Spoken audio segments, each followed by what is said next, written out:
अस्सलाम वालेकुम। उम्मीद है आप सब लोग खैरियत से होंगे।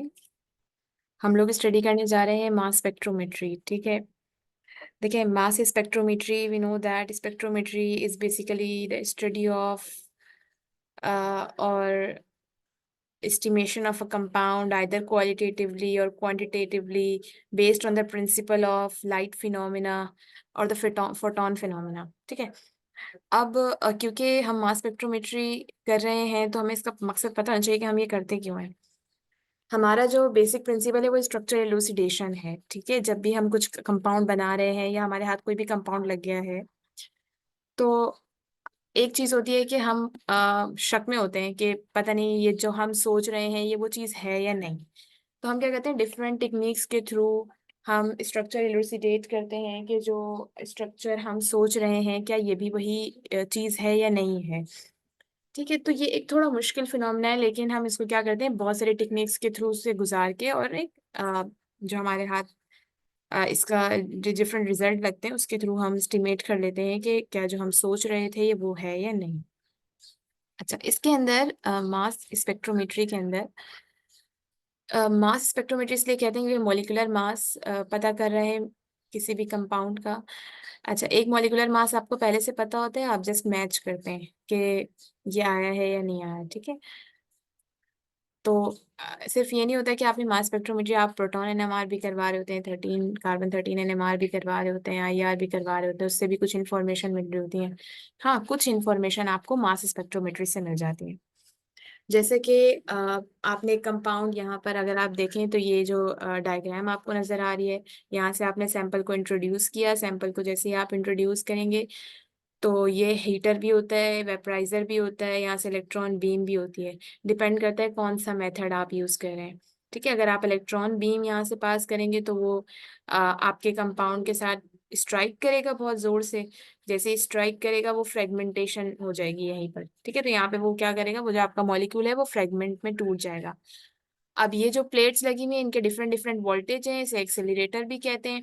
ये क्या करेगा, क्योंकि इसका इसका जो होगा, लेट्स सपोज ये वाली जो प्लेट है आपके पास, हाँ ये वाली, ये अगर पॉजिटिव है और लेट्स सपोज ये नेगेटिव है, तो इनके दरमियान एक पोटेंशियल डिफरेंस अपेयर हो जाएगा, जिसकी वजह से जो है जैसे पोटेंशियल डिफरेंस अपेयर हो जाता है तो कोई भी आयन जब आप ऐसे फील्ड में, इलेक्ट्रिक फील्ड में रखते हैं तो वो मूव करना शुरू हो जाता है। तो इसे एक्सेलरेटर कह रहे हैं, ये बहुत तेजी से यहाँ से इसको मूव करवाएगा इस साइड पे। यहाँ पे मैग्नेटिक फील्ड अप्लाई हुई हुई है। ठीक है, ये मैग्नेटिक फील्ड क्या करेगी, इसको चार्ज बाय मास के रेशियो से सेपरेट कर देगी और डिटेक्टर तक सबसे पहले वो पहुंचेगा जिसका चार्ज टू मास रेशियो क्या होगा, सबसे कम होगा। ठीक है, और फिर बाद में वो पहुंचेगा जिसका सबसे ज्यादा होगा। अच्छा, आपने देखा है कि जब आपके पास ये वाली टेक्निक हम देख रहे होते हैं तो जो आपके पास ग्राफ होता है, ग्राफ के अंदर सम टाइम फ्रेगमेंट जब बनते हैं तो वो एक पीक आती है, सम टाइम दो पीक्स आ रही होती हैं, सम टाइम तीन पीक आ रही होती हैं। ठीक है, तो जब भी आपके पास ग्राफ है, ग्राफ के अंदर एक मिनट हम थोड़ा सा ऊपर कर लेते हैं इसको। हाँ, यहाँ पर अगर मैं देखूं तो ये जो कंपाउंड है इसका मॉलिक्यूलर मास है 204। ठीक है, तो 204 की जो ये पीक है ये मॉलिक्यूलर आयन पीक है, यानी कि ये मॉलिक्यूलर का अपना मास है। तो ये क्योंकि ये सबसे ज्यादा चार्ज टू मास रेशियो इसका सबसे ज्यादा था तो ये सबसे लास्ट में आई है। अच्छा, अब इसमें जो सबसे आपको बेस पीक नजर आ रही है जिसकी 100% इंटेंसिटी है वो कौन सी है, वो 56 वाली है। यानी इसके अंदर कोई ऐसा फ्रेगमेंट, जब इसको ऊपर इलेक्ट्रॉन ने स्ट्राइक किया होगा और इसे आयनाइज हुआ होगा तो इसका कोई ऐसा फ्रेगमेंट होगा जो बहुत ज्यादा स्टेबल होगा। ठीक है, और इसकी स्टेबिलिटी की वजह से उसकी इंटेंसिटी बहुत हाई आई है। बाकी देखिए और भी बहुत सारे फ्रेगमेंट्स हैं, इसका मतलब ये और बहुत सारे फ्रेगमेंट्स में टूट सकता है, लेकिन सबसे ज्यादा स्टेबल फ्रेगमेंट कौन सा है, ये वाला होगा। ठीक है, तो सबसे पहले आपके पास आयनाइजेशन सोर्स होता है जो आयनाइज करता है, फिर एनालाइजर होता है, ये एनालाइज कर क्या कर रहा होता है, एनालाइज करके चार्ज टू मास रेशियो के हिसाब से उसे भेज रहा होता है। फिर डिटेक्टर क्या होता है, उसे डिटेक्ट करके उसका मास जो है वो यहाँ पे बता रहा होता है कि इसका ये मास इतना है। ठीक है, तो ये इस प्रिंसिपल पे ये काम कर रहा होता है। अच्छा, नेक्स्ट है आपके पास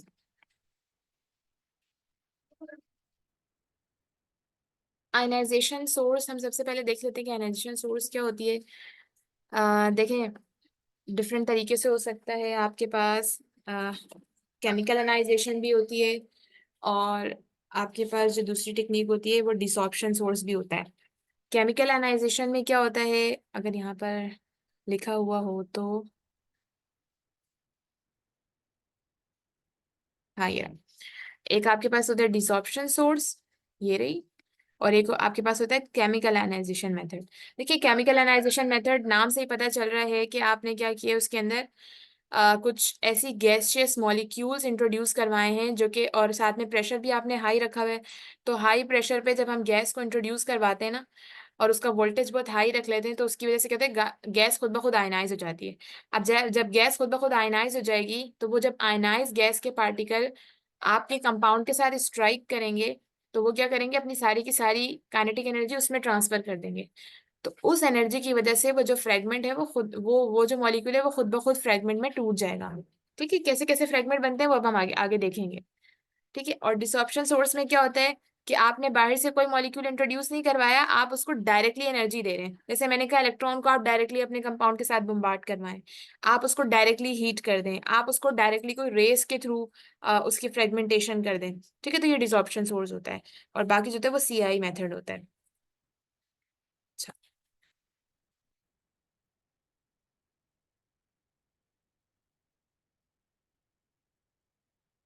इस तरह से फ्रेगमेंटेशन पॉसिबल है। किस किस तरह से, जैसे अगर आपके पास ये लेट सपोज आपका मॉलिक्यूल है, आपने इसको इलेक्ट्रॉन बम्बार्ड करवाया, तो ये क्या होगा, एक्साइट हो जाएगा। एक्साइट होने के बाद, अच्छा जब ये एक्साइटेशन पे चला जाता है, इट मीन्स कि इसके पास बहुत सारी एनर्जी है, तो ये बहुत सारे एक्साइटेशन लेवल्स को तय करते हुए जब ये नीचे आएगा, ये खुद ब खुद फ्रेगमेंटेशन हो जाएगी इसकी। ठीक है, क्योंकि ये स्टेबल नहीं है, ये अनस्टेबल है। ठीक है, सेकंड मेथड क्या हो सकता है कि आपके पास जो है ये इलेक्ट्रॉन क्या करे, इसके अंदर से भी एक इलेक्ट्रॉन निकलवा दे और दो इलेक्ट्रॉन हो जाए। एक और पॉसिबिलिटी क्या हो सकती है कि एक इलेक्ट्रॉन नहीं, मल्टीपल इलेक्ट्रॉन निकलवा दे इसके अंदर से। एक और क्या हो सकती है कि आपके पास जो है इसको पॉजिटिव बना दे अलग से, इसको नेगेटिव बना दे, सॉरी, हाँ इसको पॉजिटिव बना दे, इसको नेगेटिव बना दे। तो ये पॉसिबिलिटी हो सकती है। तीसरी पॉसिबिलिटी क्या हो सकती है, इन दोनों को ही डिसोसिएट कर दे आपस में। तीसरी पॉसिबिलिटी क्या हो सकती है कि ये इलेक्ट्रॉन इसके अंदर जाके एक सिंगल एन आइन बना दे। ये पॉसिबिलिटी हो सकती है, जिसे इलेक्ट्रॉन कैप्चर कहते हैं। ठीक है, तो बहुत सारी पॉसिबिलिटीज हो सकती हैं।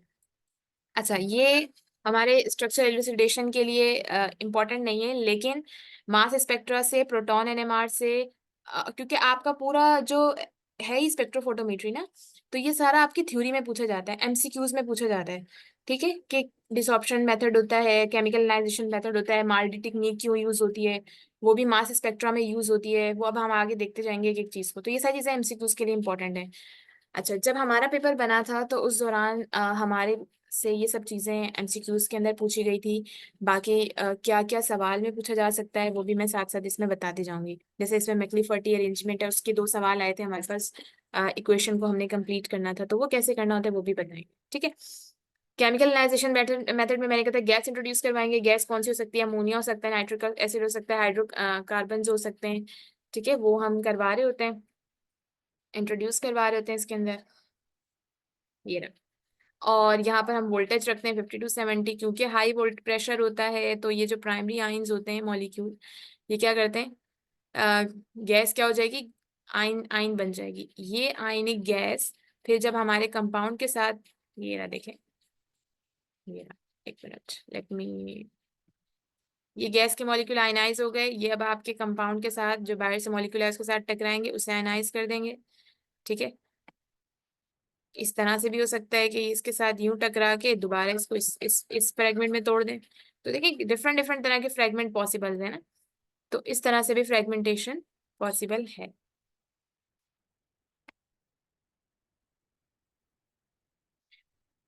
अच्छा, डिसॉर्प्शन एंड सोर्स मैंने आपसे क्या कहा था कि हम डायरेक्टली क्या करें उसको, कोई ना कोई एनर्जी दे रहे हैं और वो डायरेक्टली ही एनर्जी एब्जॉर्ब करने के बाद टूट रहा है। अच्छा, उस वो एनर्जी की कौन कौन सी फॉर्म हो सकती है, लेजर भी हो सकता है, यानी कि वो लेजर आप उसको दे रहे हैं, laser is a very high energetic beam. ठीक है, ये क्या करेगा, ये भी मॉलिक्यूल्स को तोड़ देगा। तो जो matrix assisted laser desorption ionization होती है उसे माल्टी कहते हैं। ये शायद सर ने आपको थोड़ा सा बताया भी हो इसके बारे में। अच्छा, एक एक होता है जब आप डिसॉर्प्शन सोर्सेज यूज करते हैं, एक होता है हार्ड सोर्स इम्पार्टेशन और एक होता है सॉफ्ट सोर्स। यानी कि जब आप मॉलिक्यूल को एनर्जी दे रहे हैं तोड़ने के लिए, फ्रेगमेंटेशन के लिए, तो आप या तो हार्ड सोर्स यूज करें या तो सॉफ्ट सोर्स यूज करें। देखें, हम नॉर्मली क्या करते हैं, सॉफ्ट सोर्स यूज करते हैं। उसकी वजह ये होती है यानी कि हम केमिकल आयनाइजेशन या फिर अगर डिसॉर्प्शन सोर्स भी यूज कर रहे हैं तो उसमें भी सॉफ्ट सोर्स यूज करते हैं। यानी कि हम नहीं चाहते कि हमारा कंपाउंड बहुत सारे फ्रेगमेंट में टूट जाए। हार्ड सोर्स में ये होता है कि मॉलिक्यूल बहुत सारे, हार्ड सोर्स का मतलब है आपने बहुत सारी एनर्जी इंपार्ट कर दी। तो जब बहुत सारी एनर्जी दे दी तो जो कंपाउंड का स्ट्रॉन्ग बॉन्ड होगा वो भी टूट जाएगा, जो वीक बॉन्ड होगा वो भी टूट जाएगा। तो हमें ना पहचानना बहुत मुश्किल हो जाएगा। अगर आपके सामने कोई कंपाउंड है तो आप इजीली बता सकते हैं कि ये जो इसका बॉन्ड है ये वीक है, ये जल्दी टूट जाएगा, और ये वाला इसका बॉन्ड स्ट्रांग है, ये थोड़ा देर से टूटेगा। तो हम क्या करते हैं, फ्रेगमेंट को खुद ही पहचान लेते हैं कि ये वाला फ्रेगमेंट होगा, ये वाला फ्रेगमेंट होगा। लेकिन अगर आपके सामने इतने सारे फ्रेगमेंट्स हैं और आप नहीं पहचान पाओगे तो जो आपके पास हार्ड सोर्स होते हैं ना उसमें रिजोल्यूशन इतनी अच्छी नहीं आती, बड़ा गंदा सा स्पेक्ट्रा आता है। इसलिए सॉफ्ट टेक्निक्स यूज की जाती हैं जिसमें हम चाहते हैं कि ज्यादा कचरा ना बने, बस 2 से 3 मॉलिक्यूलर पीक्स आए और उसको हम इजीली आइडेंटिफाई कर सकें। ठीक है, तो इसलिए हम क्या करते हैं, सॉफ्ट टेक्निक्स यूज करते हैं। ये रीजन में पूछ सकते हैं आपसे। क्लीवेज पैटर्न है, ऊपर भी था, यहाँ पर भी है। अच्छा, जब आपके पास फ्रेगमेंटेशन हो रही है तो उस पर कौन कौन से फैक्टर इन्फ्लुएंस कर रहे हैं? अगेन, कौन फ्रेगमेंट बनेगा? जिसका बॉन्ड वीक होगा। ठीक है, इस इट मीन्स कि आपकी जो फ्रेगमेंटेशन है वो relative strength of the bond पे करती है। रिलेटिव क्यों कह रहे हैं? कि एक दूसरे से हम रिलेट करके बात कर रहे हैं। कि लेट सपोज एक जगह पे कार्बन डबल बॉन्ड है और एक जगह पे कार्बन सिंगल बॉन्ड है। तो हमें पता है कि हमें सिंगल बॉन्ड के लिए एनर्जी कम चाहिए होती है as compared to double bond, क्योंकि डबल बॉन्ड में आपको एक होता है, आप सिग्मा बॉन्ड भी तोड़ना है और एक पाई बॉन्ड भी तोड़ना है। लेकिन इसके लिए सिर्फ आपको एक सिग्मा बॉन्ड तोड़ना है।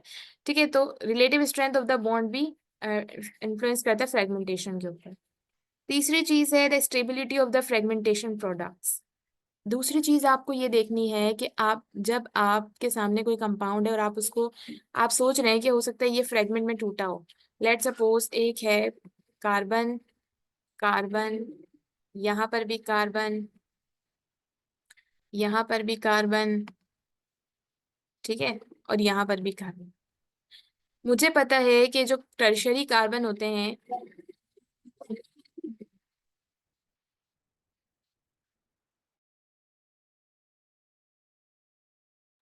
अच्छा मुझे पता है कि जो टर्शरी कार्बन्स होते हैं इनकी स्टेबिलिटी बहुत हाई होती है। तो मैं, अगर मेरे कंपाउंड में कोई ऐसा मॉलिक्यूल हो रहा होगा जो कि मुझे पता है कि ये फ्रेगमेंट बनने के बाद एक स्टेबल मॉलिक्यूल है, तो मैं वहां से सबसे पहले तोड़ना पसंद करूंगी। क्योंकि मुझे पता है कि ये अपने आप को संभाल सकता है, एक फ्रेगमेंट स्टेबल फ्रेगमेंट है। ठीक है, तो फ्रेगमेंटेशन हमेशा वहां से होती है कि वो फ्रेगमेंट बनने के बाद वो खुद को स्टेबल कर सके। अब चाहे वो न्यूट्रल हो, चाहे वो रेडिकल हो, चाहे वो पॉजिटिव आयन हो, वो चाहे कुछ भी हो। यानी अगर किसी कंपाउंड में से अमोनिया निकल रहा है इजीली, तो मैं क्या करूंगी, सबसे पहले अमोनिया को साइड पे कर दूंगी। ठीक है, मैं बोलूंगी कि अमोनिया चला गया, अब ये जो कंपाउंड बचा है उसका मैं मॉलिक्यूलर मास निकाल के देखूंगी, अगर वो फ्रेगमेंट पीक से मैच हो रहा है मैं बोलूंगी ये इसका फ्रेगमेंट है। मैं फौरन से बोल दूंगी, धड़ल्ले से, बगैर किसी शक के, क्योंकि मुझे पता है कि इसमें से एक न्यूट्रल मॉलिक्यूल चला जाएगा और उसके बाद ये अपने आप को स्टेबल मॉलिक्यूल, यानी कि वो जो न्यूट्रल मॉलिक्यूल गया है वो भी एक स्टेबल मॉलिक्यूल है और इसके बाद भी इसने अपने आप को स्टेबलाइज कर दिया है। ठीक है, तीसरी चीज जो हमारे पास फ्रेगमेंटेशन पे डिपेंड करती है वो relative and special arrangement of the atom और ग्रुप है। ये हम आगे चल के देखते हैं इसको कि तीसरी चीज क्या है। अच्छा, सबसे पहले हमारे पास ये यही बता रहे हैं relative strength of the bond है। अगर आपके पास ये जो सिंगल बॉन्ड होते हैं नॉर्मली आपके पास वीक बॉन्ड होते हैं। जैसे ये देखें, इसको कम एनर्जी चाहिए, इसको भी कम एनर्जी चाहिए। लेकिन जब आप देख रहे होंगे जो डबल बॉन्ड है उनको आपको यूजुअली हाई एनर्जी चाहिए होती है टूटने के लिए। ठीक है, तो ये फैक्टर्स जो हैं ये अफेक्ट कर रहे होते हैं। अच्छा, फ्रेगमेंट की स्टेबिलिटी पे भी डिपेंड करता है कि जैसे ये इन्होंने बताया हुआ है कि ये कार्बोकैटाइन जो है, ये टर्शियरी वाला, ये स्टेबल होता है। तो हम क्या करते हैं, इसको देखें, इसने क्या किया, इसको अपने आप को इस फॉर्म में अरेंज कर लिया। एक मिनट,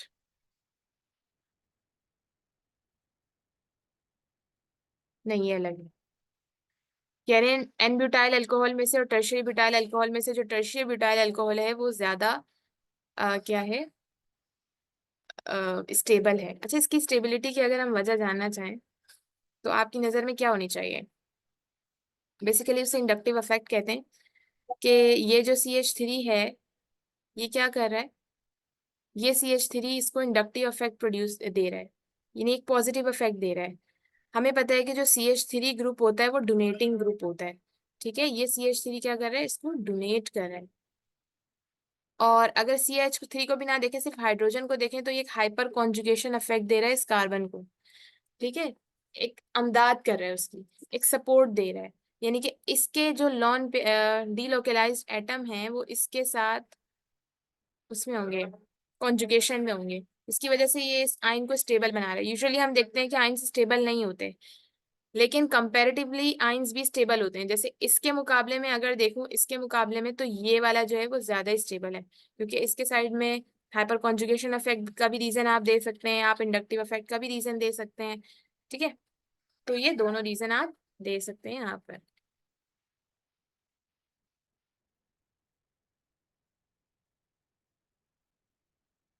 अच्छा, नेक्स्ट अगर हम चलें,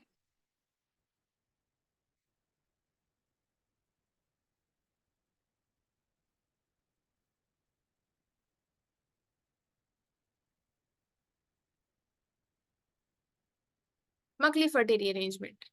देखें, लेट सपोज आपके पास एक ऐसा कंपाउंड है जिसके अंदर कार्बोनाइल ग्रुप मौजूद है। सबसे पहली मकली-फर्टी रीअरेंजमेंट को देखने की निशानी, उसके पास कार्बोनाइल ग्रुप होना चाहिए। आइदर वो क्या है, आपके पास अल्डिहाइड है, कीटोन है, एस्टर है, ओलिफेन है, उससे हमें कोई फर्क नहीं पड़ता, बस कार्बोनाइल बॉन्ड होना चाहिए। और उसके पास गैमा कार्बन होना चाहिए। गैमा कार्बन से मुराद है, अगर मैं इस चेन की तरफ जाऊं तो या तो इसमें होना चाहिए गैमा कार्बन,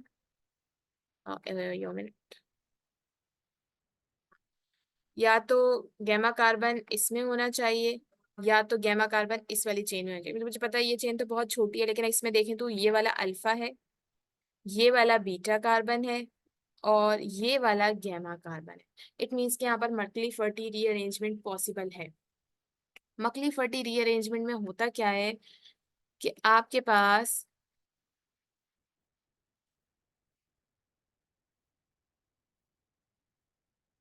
अल्फा और बीटा के दरमियान का बॉन्ड टूट जाता है।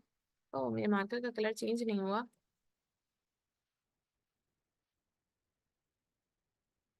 ये देखिए,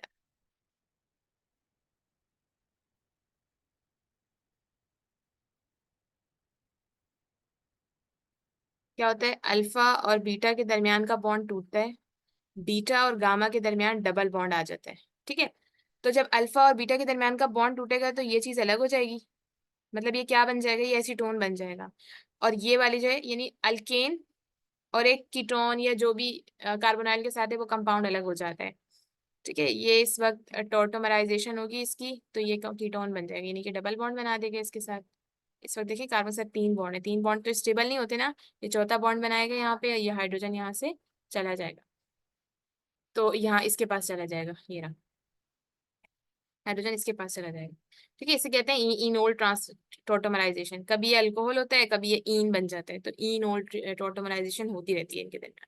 तो एक तो ये कीटोनिक ग्रुप बन जाएगा, और एक क्या बन जाएगा आपके पास, ये वाला। ठीक है, तो ये जो मकली फटी रीअरेंजमेंट है, और एक रेट्रोडाइल्स, अगर आप लोगों को सर ने पढ़ाया है रेट्रोडाइल्स एल्डर कंपाउंड्स, तो वो जो है वो सर इस तरह से पूछते हैं कि रिएक्टेंट दे देंगे और बोलेंगे कि इसकी प्रोडक्ट क्या होगी। तो फिर आप क्या करेंगे, या फिर मैकेनिज्म पूछ लेंगे तो आप मैकेनिज्म भी इस तरह से ड्रॉ करके बता देंगे, इसके साथ जाएगा, इसके साथ जाएगा, ये बॉन्ड यहाँ जाएगा, यहाँ जाएगा, और फिर लास्ट में आपको पता होना चाहिए कि ये वाले फ्रेगमेंट्स बन जाएंगे। 5 नंबर का हमारा सवाल आया था।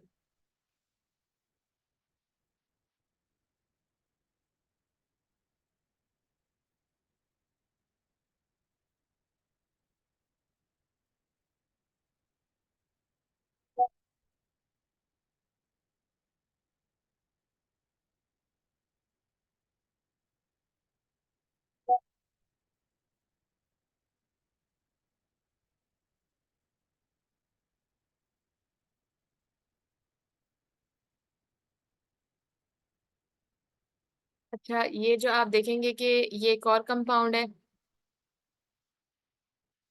Let me make it move, yes, ठीक है। तो आप ये देख रहे हैं कि ये इस तरह का कंपाउंड है।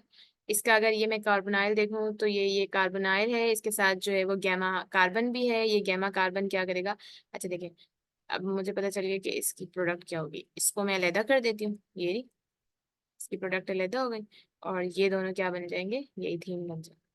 तो जब भी आपके कंपाउंड में ये चीज होगी ना, तो आपको फौरन पता चल जाएगा।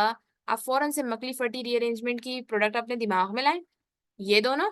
तो आपको पता होना चाहिए कि जो आपके पास स्पेक्ट्रा आएगा, उस स्पेक्ट्रा में जो इंटेंस पीक होगी वो इन दोनों में से किसी एक कंपाउंड की होगी। देखिए, ये तो फर्दर भी टूट सकता है, इसलिए इसकी नहीं मैं कह रही। इसकी तो आपके पास जो है ना एक पीक होगी, जो कि यहाँ पर आएगी, क्योंकि आपको पता है कि ये चीज, जैसे आपको ये पता है ना कि मकली फर्टी अरेंजमेंट होती कैसे है, नहीं वो कैसे टूटता है, इससे आपको दूसरी चीजें भी थोड़ी थोड़ी देखने में आज पता चल जाएंगी कि वो चीजें कैसे टूटती हैं।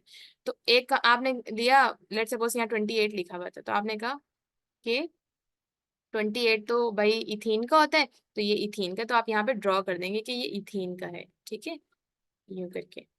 फिर आप इसका मास निकाल लेंगे, तो आपको पता चल जाएगा कि चलें ये तो इसका मास है। या आप अपने मेन कंपाउंड में से 28 माइनस कर दें, बाकी का जो मास बचेगा, अगर उसकी बाकी का जो मास बचेगा वो आपका विजुअल मास, मतलब आपने दिमाग में आइडियल मास है आपका, वो आपने लेट सपोज 58 मिसाल के तौर पर, और आपने देखा कि आपकी एक 58 या 59 की पीक भी थी, तो आपने फौरन से कह देना कि ये इसकी पीक है, ठीक है, क्योंकि आपको पता है कि ये दोनों में टूटेंगे, तो एक पीक इसकी हो जाएगी और दूसरी पीक इसकी हो जाएगी।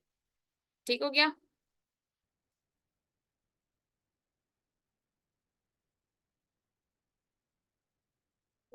अच्छा,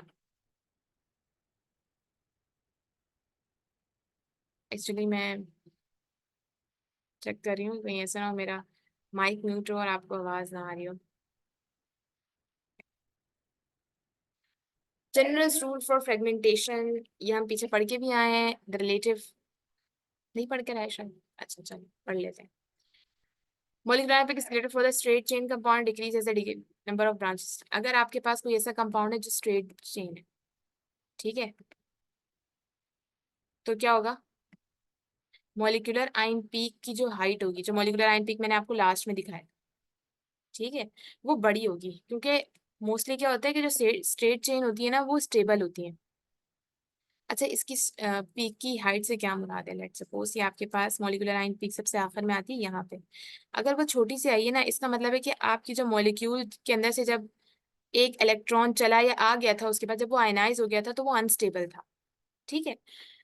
लेकिन सम टाइम ये पीक छोटी होती है, ये स्टेबिलिटी बताती है, इंटेंसिटी यहाँ पर मॉलिक्यूल की स्टेबिलिटी बता रही है। अगर यहाँ पे ये 20 है लेट सपोज, और वो ये सिर्फ 20 आया है, इसकी पीक सिर्फ 20 पे आई, इस इट मीन्स कि ये जो कंपाउंड था ये आयनाइज होने के बाद हाईली अनस्टेबल था, इसी वजह से इसकी रेशियो बहुत कम आया है, यानी कि बहुत कम फ्रेगमेंट में टूटा है, बहुत कम फ्रेगमेंट है इसके। लेकिन मैंने आपसे पहले कहा था कि सम टाइम मॉलिक्यूलर आइन पीक ही स्टेबल पीक होती है, यानी कि वो मजीद नहीं टूट सकता, ठीक है। अगर मैं वाटर की फ्रेगमेंटेशन करूं, मैं बोलूं वाटर टूट सकता है, तो वाटर इतनी आसानी से नहीं टूट सकता ना। तो माइट भी पॉसिबल कि जो वाटर की मॉलिक्यूलर आइन पीक हो वही उसकी बेस पीक हो, यानी कि वो सबसे ज्यादा जो है स्टेबल हो, सही है। तो कह रहे हैं कि जैसे जैसे ब्रांच में चला जाता है ना ये, तो इसके टूटने के यानी इसकी स्टेबिलिटी कम होती जाती है। जब इसकी स्टेबिलिटी कम होती जाती है, तो क्या होता जाता है कि इसकी जो पीक आएगी उसकी इंटेंसिटी इतनी ज्यादा नहीं होगी, तो इतनी बड़ी नहीं होगी। लेकिन जैसे जैसे ये स्ट्रेट होता है, स्ट्रेट की स्टेबिलिटी ज्यादा होती है, तो आपके पास आप देख रहे होंगे जो स्ट्रेट कंपाउंड होते हैं उनकी मॉलिक्यूलर पीक जो है, जो आखिर में आती है, वो थोड़ी बड़ी होती है, ठीक है, उसकी जो इंटेंसिटी होती है वो थोड़ी ज्यादा होती है। थोड़ा आगे चलेंगे तो मैं दोबारा भी बता दूंगी, जब हमारे पास स्पेक्ट्राज आएंगे उसमें भी बता देंगे। अच्छा, एक और बात, जैसे जैसे मॉलिक्यूल की चेन बड़ी हो रही है, उसका मॉलिक्यूलर वेट बड़ा हो रहा है, तो उसकी जो पीक होगी ना वो कम होती जाती है, क्योंकि हमें पता है जैसे जैसे कंपाउंड बड़ा होता जाता है तो उसकी स्टेबिलिटी कम होती जाती है। स्टेबिलिटी कम होने की वजह से जो मॉलिक्यूलर आइन पीक आएगी वो भी कम आएगी। अच्छा, मॉलिक्यूलर आइन पीक शायद आप ना समझ रहे हो, मैं ऊपर जाके दोबारा से मेंशन कर देती हूँ कि मैं मॉलिक्यूलर आयन पीक किसे कह रही हूँ। ये मॉलिक्यूलर आयन पीक है, ठीक है। ये आपके कंपाउंड का बता रही थी, कंपाउंड में से या तो एक इलेक्ट्रॉन चला गया है या एक आ गया, तो ये मॉलिक्यूलर आयन पीक है, ठीक है। ये भी देखें, बहुत ज्यादा स्टेबल नहीं है लेकिन 50% तक ये फिर भी इंटेंसिटी शो कर रहा है। सम टाइम आप देखेंगे कि बहुत छोटी होती है, नीचे तक होती है, ठीक है। तो वो क्यों होती है? या तो उसका मॉलिक्यूलर मास बहुत बहुत ज्यादा होता है, या एक और वजह ये हो सकती है कि उसमें ब्रांचिंग ज्यादा होंगी, ठीक है। ये वजह भी हो सकती है। अच्छा, ये इसलिए भी दे रहा है क्योंकि ये इटसेल्फ खुद भी स्टेबल है, ठीक है, इतना अनस्टेबल नहीं है। अगर इसमें इलेक्ट्रॉन बम्बार्ड करवाया भी है तो ये यहाँ का सिस्टम है, यहाँ का सिस्टम है, इस पूरी चेन पे कोई फर्क नहीं पड़ रहा, ठीक है। तो ये इसलिए भी सॉरी।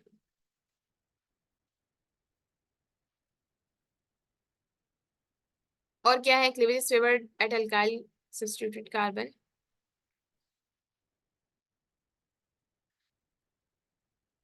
अच्छा, जितनी ज्यादा सब्स्टिट्यूशन कार्बन पे होगी उतना ज्यादा जल्दी क्लीवेज हो जाएगी। अभी मैंने आपसे कहा था कि कार्बन के साथ अगर 3 सब्स्टिट्यूशन हुई है यानी कि वो टर्शियरी कार्बन है, तो वो क्लीवेज को फौरन फौरन फौरन फौरन फेवर करेगा और फौरन से कार्बोकेटाइन आयन बना देगा, है ना। इन्होंने भी यही कहा है, सही है। जितनी ज्यादा कार्बन के पास सब्स्टिट्यूशन होंगी उतना ज्यादा जल्दी वो फौरन से अपने आप को अल्काइल से किसी चीज से अलहदा कर देगा। तो सबसे ज्यादा जो स्टेबिलिटी होती है वो कार्बोकेटाइन की होती है, जिसके साथ 3 R लगे हुए हैं, उससे कम 2 R वाले की, उससे कम 1 R वाले की, और सबसे कम स्टेबिलिटी जो है वो मिथाइल की होती है। लेकिन उसके बावजूद आप देखेंगे कि मिथाइल फ्रेगमेंटेशन होती है, थोड़ी हो ज्यादा हो लेकिन मिथाइल जरूर फ्रेगमेंट बनता है, ठीक है। अच्छा, लेकिन वो मिथाइल खुद फिर मिथाइल नहीं रहता, वो मिथाइल भी फर्दर फिर टूट जाता है, लेकिन कंपाउंड में से निकलता जरूर है, ठीक है। चौथा रूल क्या है? Double bond cyclic structure specially aromatic ring stabilize the molecular ion and thus increase the probability of its appearance. अच्छा, अभी अब हम देखेंगे कि जब जहां पर भी हमारे पास बेंजीन की रिंग्स वगैरह मौजूद हैं, वो मॉलिक्यूल ज्यादा फ्रेगमेंट में नहीं टूटते, क्योंकि उनकी स्टेबिलिटी की जो, कि वो ज्यादा स्टेबल होते हैं, ज्यादा स्टेबल होते हैं, तो माइट बी पॉसिबल के रिंग का जो मॉलिक्यूलर मास होता है ना बेंजीन रिंग का, वो तकरीबन आपके पास 78 या 77 होता है, 78 होता है शायद, ठीक है। तो ये जो 78 वाली पीक होगी वो आपको बेंजीन में दिखाई दे रही होगी हमेशा, क्योंकि बेंजीन रिंग एक इसे स्टेबल रिंग, तो उसको तोड़ना मुश्किल है, ठीक है। तो इसीलिए वो उसकी पीक आपको जरूर नजर आएगी। अच्छा, double bond favour allylic cleavage and give the resonance stabilized allylic carbon ion.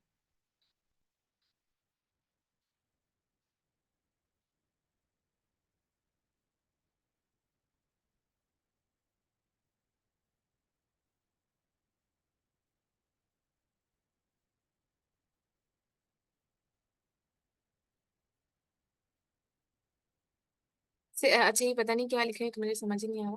Saturated ring tend to lose side chain at alpha band. This is merely a special case of branching. The position is अच्छा, रेट्रोडायस Elder reaction. रेट्रोडायस Elder reaction में क्या होता है? हमें पता है कि जब अगर मैं इसके साथ फ्रेगमेंटेशन करूं तो ये किस तरह से होगा।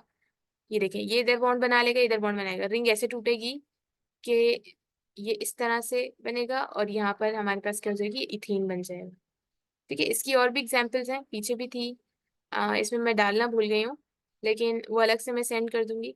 वो किस तरह से प्रोडक्ट बनेगी। अच्छा, इसका भी आपको रिएक्टेंट दिया जा सकता है, बोलेंगे आपको प्रोडक्ट बना के दिखाएं, ठीक है। तो आपने इस तरह से प्रोडक्ट बनानी होगी। ये जो बॉन्ड होता है ये क्या होता है, एक तरफ शिफ्ट हो जाता है, दूसरा बॉन्ड ये एक बॉन्ड ये आगे भेजता है और एक बॉन्ड ये ले लेता है, ठीक है। तो ये यूं बन जाएगा, और फिर जो बाकी बचने वाले हैं ना, आपने सबसे पहले क्या करना है, कार्बन गिन लेना है, कार्बन कितने हैं इसके पास। तो इसके पास जितने भी कार्बन है ना वो देख लेना है आपने, सही है। अगर मैं यहाँ पे देखूं तो इसकी जो कितनी सेचुरेशन थी इसकी, 1 और 2, एक रिंग की वजह से और एक ये, लेकिन अभी देखिए इसके पास कितनी सेचुरेशन हो चुकी है, सॉरी अनसेचुरेशन हो चुकी है, 3 अनसेचुरेशन हो चुकी है, ठीक है। अच्छा, तो जब भी रेट्रोडायस रिएक्शंस होंगे तो फ्रेगमेंटेशन इस टाइप की होगी, ठीक है। इस टाइप की आपने बना के देख लें।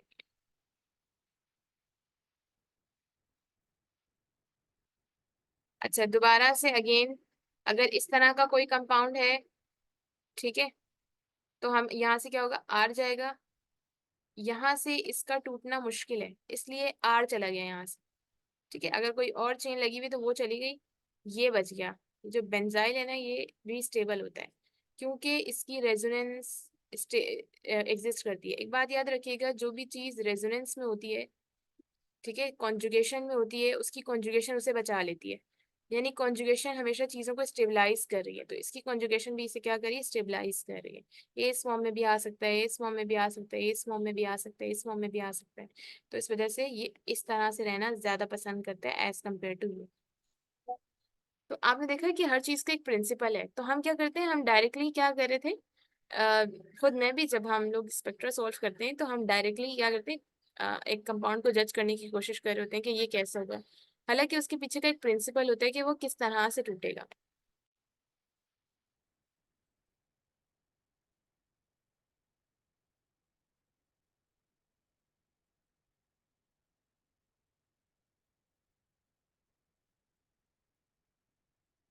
ये अगेन वही मकली फर्टी रीअरेंजमेंट आ गया है। अगर आपके पास कार्बोक्सिलिक एसिड है तो भी कोई मसला नहीं है, बस हमें कार्बोनाइल से काम होता है।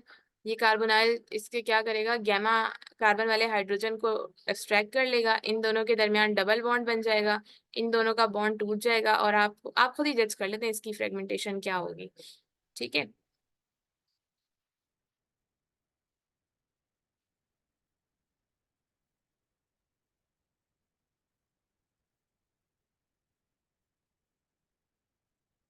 एरोमेटिक ईथर, लेट सपोज ये आपके पास कोई बेंजाइल लगा हुआ था, ओ, और ये जो है आपके पास यहाँ पर ईथर लगा हुआ है।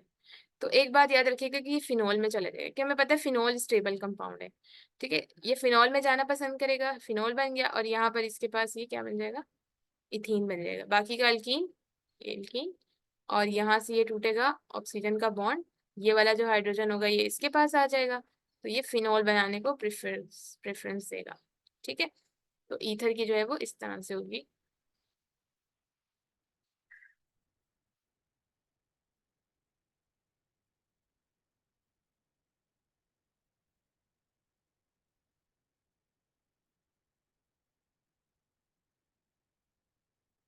एरोमेटिक कीटोन्स को अगर देखें तो एरोमेटिक कीटोन्स में भी हम ये कहते हैं कि ये हमारे पास बेंजीन रिंग लगी हुई है, C double bond O R लगा हुआ है।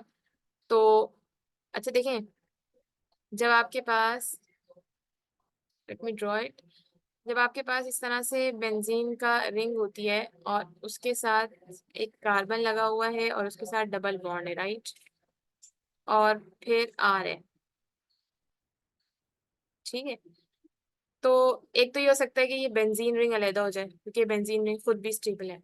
एक तरीका ये हो सकता है कि आर से टूटे, ठीक है, आर से टूटेगी और यहाँ से ऑक्सीजन के ऊपर पॉजिटिव चार्ज आ जाएगा, ये एक तरीका हो सकता है, ठीक है। इसी तरह से जो अल्डिहाइड है, अल्डिहाइड किस तरह से टूट सकते हैं, अल्डिहाइड इस तरह से टूट सकता है कि या तो इससे ये आर जुदा हो जाए, ठीक है। अच्छा इससे भी तो देखें, कार्बन डबल बॉन्ड ओ ने क्या किया, अपना आर जुदा कर दिया, या तो इससे ये आर जुदा हो जाए, आर जुदा होगा तो ये बन जाएगा, या तो इससे ये एच जुदा हो जाए, ठीक है। ये बॉन्ड टूटना इज नॉट पॉसिबल क्योंकि हमें पता है ये डबल बॉन्ड है, और डबल बॉन्ड इतनी आसानी से नहीं टूटते, पहले सिंगल बॉन्ड टूटते हैं।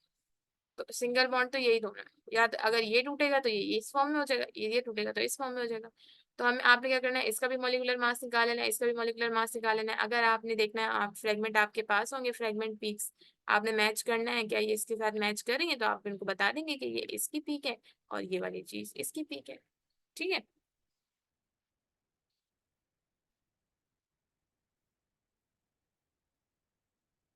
एलिफेटिक क्लोराइड जब भी कोई एलिफेटिक मॉलिक्यूल है, यानी एरोमेटिक नहीं है, सिंपल चेन हो सकता है या कोई सिंपल रिंग हो सकती है, तो क्या हो सकता है कि जब उसके साथ क्लोरीन लगा हुआ है, ठीक है, तो हम हमारा जो सबसे पहला निशाना जाता है वो हम कहते हैं क्लोरीन को ये सबसे पहले साइड पे कर देगा। उसकी वजह ये है कि क्लोरीन के ऊपर नेगेटिव चार्ज होता है और इसके ऊपर पॉजिटिव चार्ज होता है, तो क्लोरीन क्या इसको क्या करेगा, साइड पे कर देगा। लेकिन basically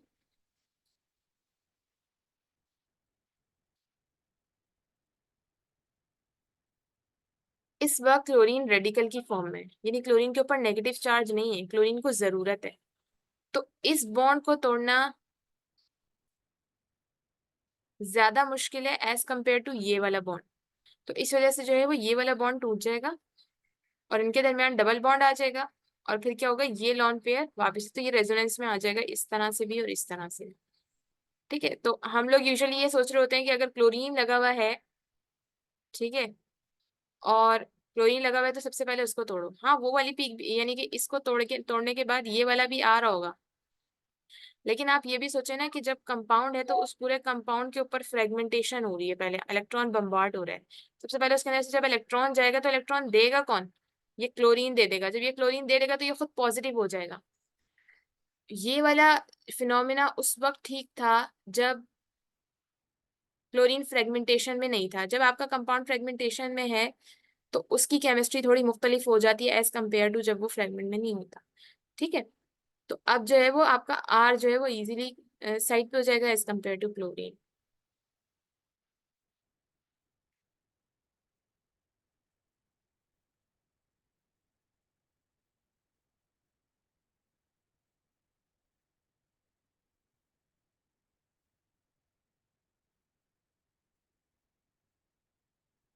okay, we have first spectra. इसमें थोड़ा सा जूम कर लेती हूँ।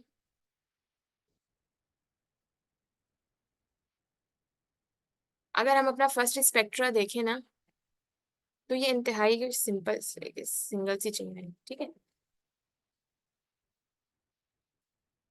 बिल्कुल सिंपल सी ये स्ट्रेट चेन है। स्ट्रेट चेन है तो आप कहेंगे कि इसका मॉलिक्यूलर वेट जो है वो इसकी इंटेंसिटी इतनी कम क्यों आ रही है। तो वो उन्होंने ऐसी बात की थी कि आ सकती है, ये नहीं कहा था कि सब में ऐसा ही होगा। ठीक है, डिपेंड करता है। ठीक है, वो फैक्टर एग्जिस्ट करता है, लेकिन और बहुत सारी चीजें भी एग्जिस्ट करती हैं इसके अंदर। ठीक है, तो एक देखें आपके पास जो प्रोमिनेंट ये वाला आपके पास क्या है, मॉलिक्यूलर आइन पीक। ये वाली तीन जो है वो आपके पास फ्रेगमेंट पीक्स हैं, जिसमें से जो ये वाली पीक है ये बेस पीक है, यानी कि ऐसा कोई एग्जिस्ट करता है जो। अच्छा, 58 में से आप सबसे पहले एक काम करें, 43 को निकालें। जब आप 58 में से 43 को निकालेंगे ना, तो आपको पता चल जाएगा कि इसमें से क्या बच रहा है, 15 बच रहा है ना। और 15 में पता है CH3 का होता है। इसका मतलब है कि इस वाले का मॉलिक्यूल को अगर निकाल दूं तो जो पीछे बचता है ना, ये वाला, ये जो है ये 43 का है। ठीक है, तो आप इसके ऊपर लिख देंगे ये 43 का। 29 का किस तरह से हम कह सकते हैं, ये जो है CH3 और CH2, ये आपके पास 29 के। ठीक है, तो आप इसका मॉलिक्यूलर मास निकालेंगे और आप बोलेंगे ये जो है ये वाला, मेरे मार्कर का कलर चेंज नहीं हुआ, आप बोलेंगे ये जो है ये 29। ठीक है, 15 किसका है, वही जो CH3 निकल गया होगा इस कंपाउंड में से, वो खुद भी तो कहीं ना कहीं एग्जिस्ट कर रहा होगा ना। तो देखिए उसकी इंटेंसिटी कितनी कम है, क्योंकि वन स्टेबल होता है। मैंने आपसे कहा कि जब वन स्टेबल है तो इसका मतलब है वो खुद भी फर्दर टूट जाएगा। ठीक है,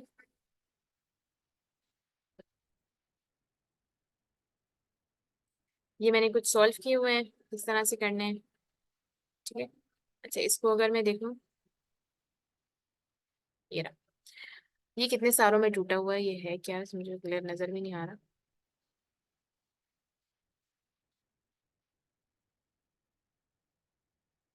कोई क्लियर नजर नहीं आ रहा।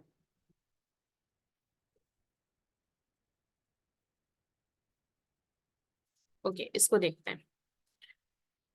ये जो है आपके पास, ये देखने से आपको क्या लग रहा है किसमें टूटेगा। सबसे पहले तो आपके शक यहाँ से जा रहा है कि यहाँ से टूटेगा, क्योंकि ये जो है एक आपके पास क्या बन जाएगा, एक स्टेबल आइन बन जाएगा। और बिल्कुल एक ही पीक आ रही है आपके पास, वही आपकी क्या है, फ्रेगमेंट पीक है, वही आपके पास बेस पीक है। यानी कि एक ही फ्रेगमेंट इसका सबसे स्टेबल है, और वो ये वाला, ये जो टर्शियरी कार्बन के ऊपर पॉजिटिव चार्ज आ रहा है ये वाला। और मिथाइल, यानी अगर मैं 58 में से मिथाइल ग्रुप निकाल दूं तो जो बाकी बचता है वो 43 है, तो ये सबसे स्टेबल चीज। ठीक हो गया।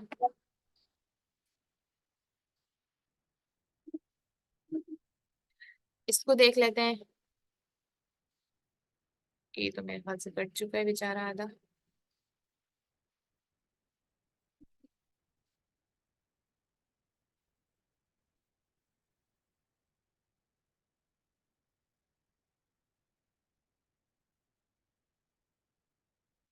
अच्छा ये यहाँ से भी टूट सकता है, ठीक है, ये यहाँ से भी टूट सकता है, यहाँ से भी टूट सकता है, यहाँ से भी टूटे, तो ये देखिए इसके साथ कितनी सारी प्रोबेबिलिटीज हो सकती हैं, आप करके देख लीजिएगा। इस वक्त मेरे पास क्लियर नहीं हो रहा है इस वजह से, और ये पूरा है भी नहीं। मैं आपको बता देती हूँ ये कहाँ कहाँ से टूट सकता है, ठीक है। ये इसमें टूटेगा तो इसकी एक पीक आ जाएगी, ठीक है। ये यहाँ से टूटेगा तो इस पूरे की एक पीक आ जाएगी, ठीक है। अगर ये यहाँ से टूटेगा तो इस पूरे की भी एक पीक आ जाएगी, ठीक है। तो आप देखेंगे कि आपकी फ्रेगमेंट पीक कौन कौन सी मैच कर रही है। 2 से 3, लेट सपोज अगर आपके पास एक कंपाउंड है और उसमें 6 से 7 पीक्स, फ्रेगमेंट पीक्स दिखाई दे रही है, बहुत अच्छी बात होती है कि आप सबको बताएंगे कौन कौन सी पीक किस किस फ्रेगमेंट की है। लेकिन अगर आपको 2 से 3 फ्रेगमेंट समझ आ रहे हैं, बाकी समझ नहीं आ रहे, तो कोई मसला नहीं है, आप 2 से 3 बता दें, ठीक है। अच्छा एक और बात, ये आप तब सॉल्व करें मोस्ट बेटर जब आपको कंपाउंड का स्ट्रक्चर कंफर्म हो जाए। यानी कि मैं ये कहूंगी कि पहले आप आईआर, जब स्ट्रक्चर इलुस्ट्रेशन में जाएंगे दोबारा भी बता दूंगी, पहले आप आईआर को देखें, पहले आप आईएसडी निकालेंगे, आईआर को देखेंगे। जैसे ही आप आईएसडी निकालेंगे और आपके सामने स्ट्रक्चर होगा ना, तो आप पहले हल्का सा ड्रॉ कर देंगे अपने जहन में। फिर आप आईआर देखेंगे तो आपको पता चल जाएगा फंक्शनल ग्रुप कौन सा है। फिर आप कार्बन 13 NMR पे नहीं जाएं, फिर आप जाएं उस पे प्रोटॉन एनएमआर पे, प्रोटॉन एनएमआर पे जाके आपने थोड़ा सा उसको अपना जो स्ट्रक्चर जहन में बनाया था उससे मैच किया, कार्बन से मजीद कंफर्म हो जाएगा। उसके बाद उसी स्ट्रक्चर को फिर आप मास पे लेकर आए, फिर आपको ज्यादा अच्छे से कंफर्म, ठीक है। तो पहले मास दिया हुआ होता है तो हम मास पे चले जाते हैं ना, इसलिए हम एक तो घबरा जाते हैं। तो हमें जब स्ट्रक्चर कंफर्म होगा या ज्यादा श्योर होंगे हम स्ट्रक्चर के बारे में, तो तब हम ज्यादा अच्छे से इसको सॉल्व कर सकेंगे।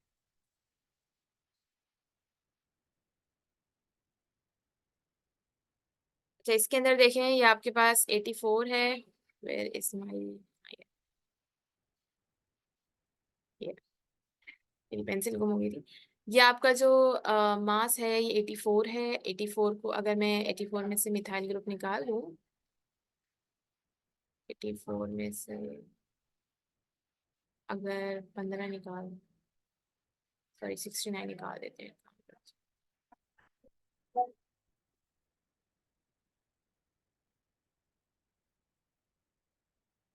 तो 14 में से 9 गए, 6 बचा,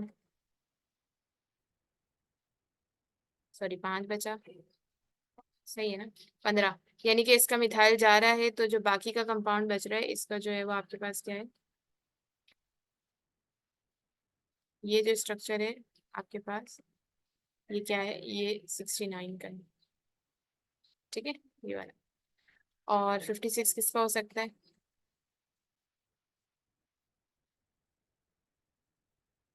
इसका करके देखें जरा। 4 कार्बन, 4 कार्बन होंगे तो ये हो जाएगा 46, है ना, 12 4 जा 46,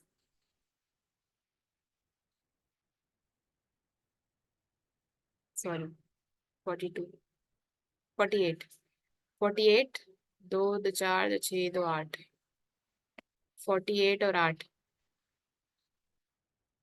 56, ठीक है। ये 4 मेंबर रिंग जो है, अगर मैं इसमें से अल्केन निकाल दूं तो जो 4 मेंबर रिंग है उसका ये 56 बन रहा है। तो मुझे श्योरिटी नहीं थी, ये मैंने तुक्के में किया तो हो गया, ठीक है। तो ये इसका स्ट्रक्चर, ठीक है।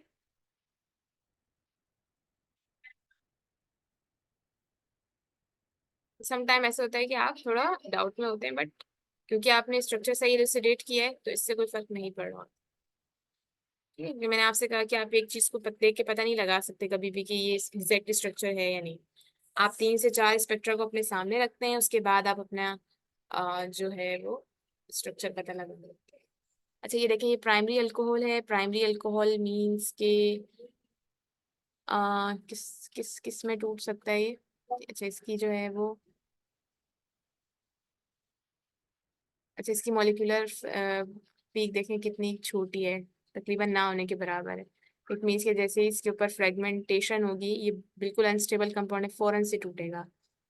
ठीक है, अब क्या होगा? अच्छा, 88 में से अगर वाटर का मॉलिक्यूल निकाल दो, ये OH निकाल दो, तो ये 70 बचता है। यानी कि ये जो 70 है ना, ये इसका है, इस पूरे का 70। ठीक है, 55 किसका है?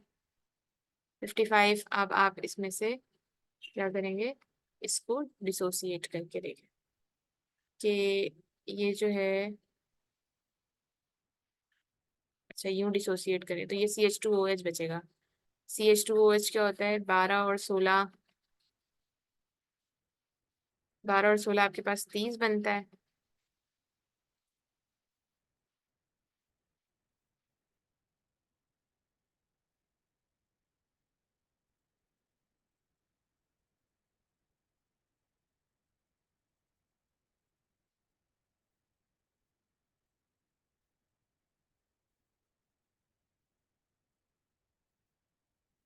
अच्छा अच्छा, 12 और 16 आपके पास बनता है 28। 28 और 3, ये जो फ्रेगमेंट मैंने बनाया है इस वक्त यहाँ पर, ये वाला CH2OH वाला, ये वाला, ये 31 को शो कर रहा है, ये 31 आ रही है इसकी पीक। ठीक है, और जो बाकी बचेगा इसका मतलब है ये वाला, ये क्या होगा? तो आप 88 में से ना एक काम करें, 31 निकाल दें। ठीक है, तो 88 में से जब आप 31 निकालेंगे ना, तो ये बचेगा 57। ठीक है, तो ये 57 है। अब लेट सपोज इसमें से अगर 2 हाइड्रोजन भी निकल जाते हैं, कोई डबल बॉन्ड बन जाते हैं यहाँ पे, तो वो 55 को शो कर रहा हो। सही है? इसी तरह से अब ये जो 42 है, ये किसका है? तो आप क्या करेंगे, अब आप इसको यहाँ से तोड़ें, यहाँ से। तो अब आप देख लें कि 31 जो था वो इन दोनों का था, अब साथ में CH2O एक और आ गया है, तो CH2 का मास क्या होता है? 12 और 13 14। ठीक है, तो आप क्या करें, 31 में 14 और जमा कर दें, तो ये तकरीबन कितना बन रहा है? ये 45 बन रहा है।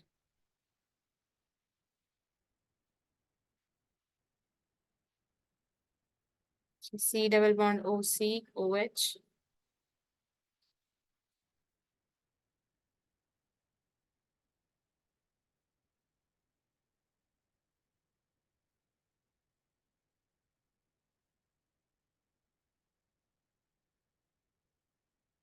हम्म, ये जो 42 बन रहा है ना, ये आपके पास बन रहा है, अगर मैं 1 2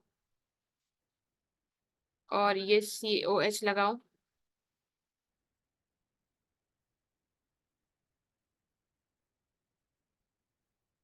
और इन दोनों के दरम्यान में डबल बॉन्ड लगा दूं, और ये आपके पास बन जाए CH2,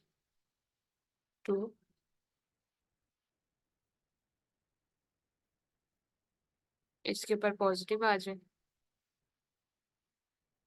और ये चला जाए, इसके ऊपर नेगेटिव चार्ज आ जाए। ठीक है, तो फिर आपके पास ये 42 बन रहा है। ठीक है, और भी किसी तरीके से बना के देख लें, अगर 42 और तरीके से बन रहा है तो उसे यहाँ लिख दें, नहीं तो ये वाला जो है ये इस तरह से ये एग्जिस्ट करता है। ठीक है, एज अ फ्रेगमेंट, ये आ जाएगा।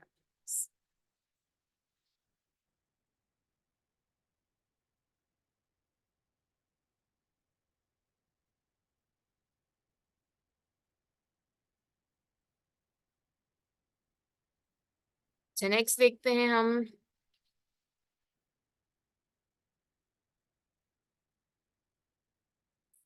एक मिनट। हाँ, ये लोग कह रहे हैं ये जो 45 की पीक है ना, वो यूजुअली ये वाली होती है, ये 45 की होती है। सही है, अब जो 42 इसमें से आ रहा है, इट मीन्स कि इसके दरम्यान कोई डबल बॉन्ड है जिसकी वजह से ये आ रहा है। ठीक हो गया? अच्छा, वो प्राइमरी अल्कोहल था, देखें ये सेकेंडरी अल्कोहल है, दोनों का डिफरेंस देखें। ये प्राइमरी था और ये वाला जो है ये सेकेंडरी अल्कोहल है। अब सेकेंडरी अल्कोहल में हमें पता है कि एक CH3 हो, है ना, एक CH3 हो, एक CH हो और एक OH हो। तो इसका आपके पास ये जो थी इस बड़ी स्टेबल सी एक पीक आती है 45 वाली। तो हमारे पास जो फ्रेगमेंटेशन पॉसिबल हो सकती है वो कहाँ से हो सकती है? वो सबसे पहले तो अगर मैं 88 में से एक मिथाइल निकाल दूं, यहाँ से ये वाला मिथाइल निकाल दूं, तो आपके पास बचता है पीछे 73।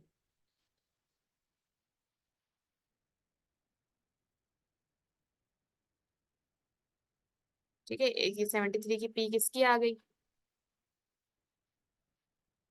सही।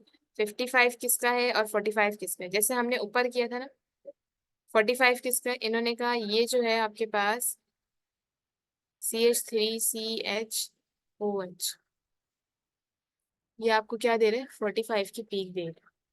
ये कैसे पीक देगा? जब आपके पास ये फ्रेगमेंटेशन हो जाएगी तो पीछे बचेंगे 1 2 3 4। ठीक है, तो ये जो है ये बहुत बड़ी पीक है। तो ये क्या करेगा, एक और मिथाइल को अपने अंदर से रिलीज कर देगा। यानी कि जो ये वाला फ्रेगमेंट है ना, ये एक और मिथाइल को अपने अंदर से रिलीज करेगा। यहाँ पे बचेगा आपके पास,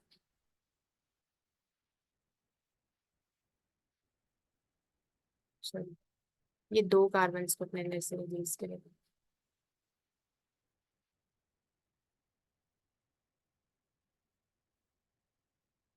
ये 2 कार्बन को अपने अंदर से रिलीज करेगा यहाँ से, यहाँ से तोड़ेगा बॉन्ड ये, और यहाँ से ये पूरा ये बना देगा आपके पास 45 ये।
ओके, तो जो ये हमारे पास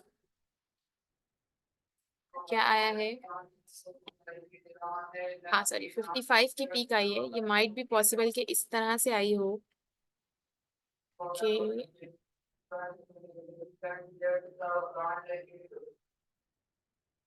इसको रिमूव कर देते हैं।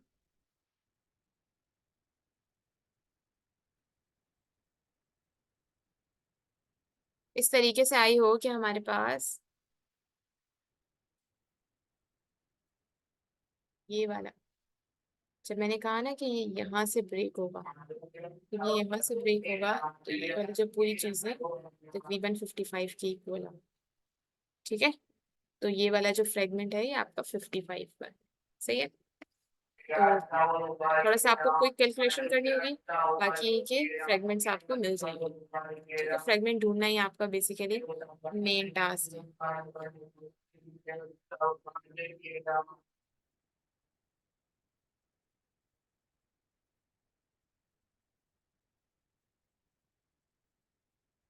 अच्छा, ये आपके पास टर्शियरी अल्कोहल है। टर्शियरी अल्कोहल हमें पता है कि इसकी जो सबसे बेसिक चीज है कि कहाँ से टूटेगा, तो ये यहाँ से टूट सकता है। ठीक है, यहाँ से ये टूट सकता है ताकि यहाँ पर जो है ये पॉजिटिव चार्ज आ जाए। ठीक है, तो आप OH रिमूव करवा के देखें। 88 में से जब आप OH रिमूव करवाएंगे, OH मीन्स जब आप 17 तकरीबन रिमूव करवा देंगे,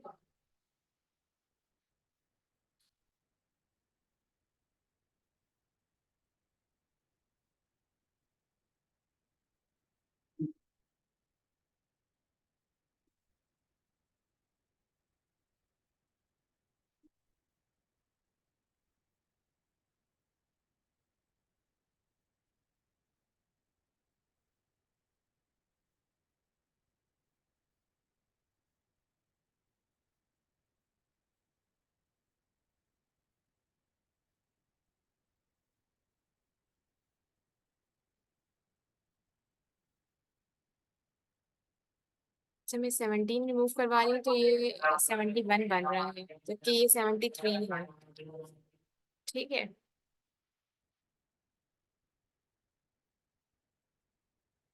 नहीं ये मिथाइल के जाने से ही आ रहा है। मिथाइल जा रहा है तो ये आपके पास 73 की पीक आ रही है, बाकी की पीक 73 की आएगी आपके पास। ठीक है, 59, 88 में से 59 को माइनस कर दें,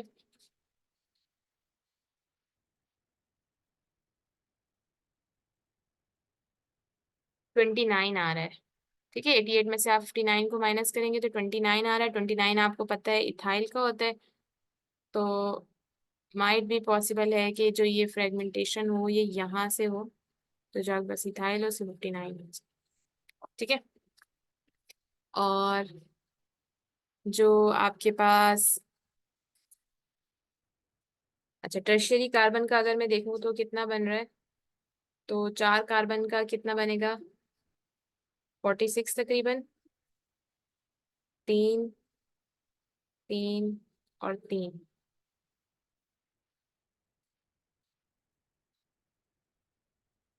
हाँ, ये जो 3 कार्बन का है, इसका जो मेरा टारगेट था बेसिकली कि ये इसमें क्यों नहीं टूट रहा, तो ये बेशक इसमें टूट रहा है। ठीक है, ये यूं, यूं और ये यूं, तो ये एक पॉजिटिव चार्ज बने रहे हैं। तो ये 3 कार्बन है और इसके साथ 3, 3, 6 और 3, 9, 9 हाइड्रोजन है। तो ये आपके पास क्या बन रहे हैं, 55। 4 कार्बन कैसे हैं? एक कार्बन ये रहा, एक कार्बन ये रहा, एक कार्बन ये रहा, CH3 CH3, और एक कार्बन यहाँ मिड में मौजूद है। ठीक हो गया, तो ये आपके पास इस तरह से फ्रेगमेंटेशन हो जाएगी। सॉरी,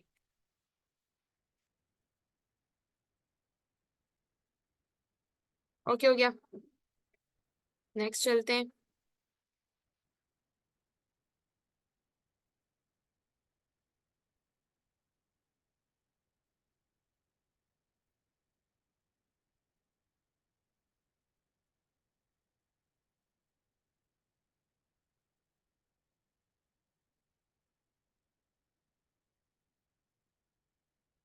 अच्छा, ये नीचे लिखा हुआ भी है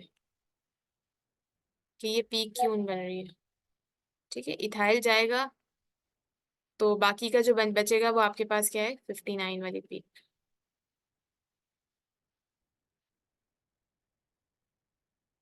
तो ये सब चीजें नीचे लिखी हुई हैं जो कि मैं बता रही हूँ। अच्छा, इसको देखें, ये आपके पास फिनोल है। फिनोल को मुझे पता है कि बहुत ज्यादा स्टेबल होता है। अब आपने जैसे ही इसके साथ बम्बार्डमेंट करवाई होगी, सबसे पहले ये अपना हाइड्रोजन दे सकता है, और क्योंकि बाकी के जो है वो रेजोनेंस में आ सकता है, तो 99 इसकी जो है वो पीक बन रही है। अगर मैं पूरा हाइड्रोक्सी, यानी कि अगर मैं 99 में से 82 को माइनस करूं और वो 17 के इक्वल आ जाए, ठीक है, तो इट मीन्स कि हाइड्रोक्सी भी, ये हाइड्रोक्सी भी जा रही है, 17 के इक्वल आ रहा है। इट मीन्स कि हाइड्रोक्सी यहाँ से जाएगा, अभी हाइड्रोक्सी यहाँ से जाएगा तो क्या होगा, बाकी का जो बचने वाला है ये इसका मॉलिक्यूलर मास है 82। ठीक है, और 57 कैसे आ रहा है? 50, अगर आप 99 में से 57 को माइनस कर दें,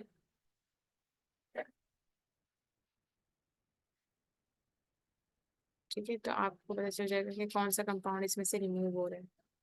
57 तो वो है ना जो पेयर हो रहा है, रिमूव कौन सा हो रहा है? 9 में से 7 के 2 बचा, 42।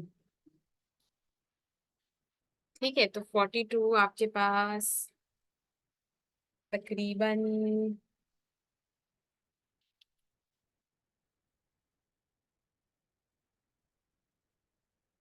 ये मैं गेस नहीं कर पा रही, आई थिंक कि जो आपकी जो चेन है वो ओपन हो जाएगी मे बी। ठीक है, तो आप क्या करें, अपनी चेन को ओपन करके देखिएगा, क्योंकि इसमें एक अनसेचुरेशन मौजूद है, एक जगह डबल बॉन्ड लगा के देखिएगा, फिर उसको बीच में से तोड़ के देखिएगा कहाँ पे 42 बन रहा है। ठीक है, तो वो इसका फ्रेगमेंट होगा।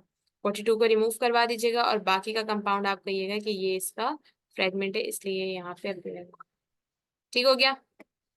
अच्छा, नेक्स्ट चीज जो हम देख रहे हैं वो है,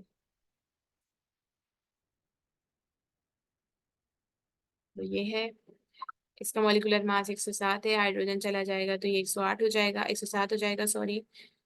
ठीक है, 107 हो जाएगा, तो अब आप देखें कि 108 में से अगर मैं 79 को निकाल दूं, क्योंकि 79 पहला फ्रेगमेंट है, तो 108 में से 79 को निकालें,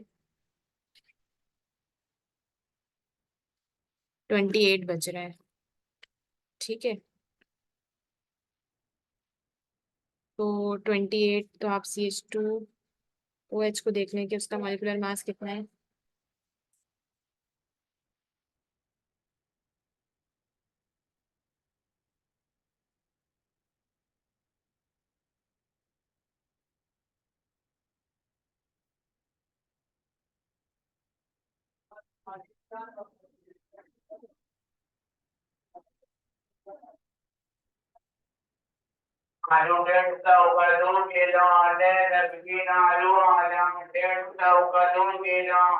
अच्छा, जो मैंने कहा था कि जब भी आपके पास बेंजीन होगी तो जो बेंजीन है वो अकेली बच जाएगी। ठीक है,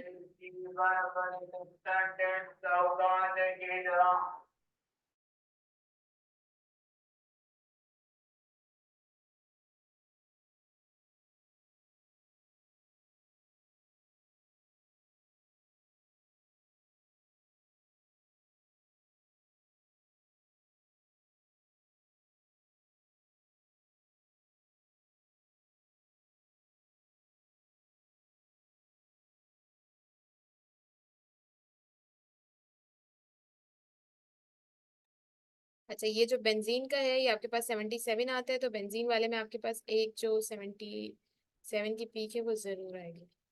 ठीक है, अच्छा, अब ये जो 79 की पीक है ये देखना है कि ये किस चीज की है।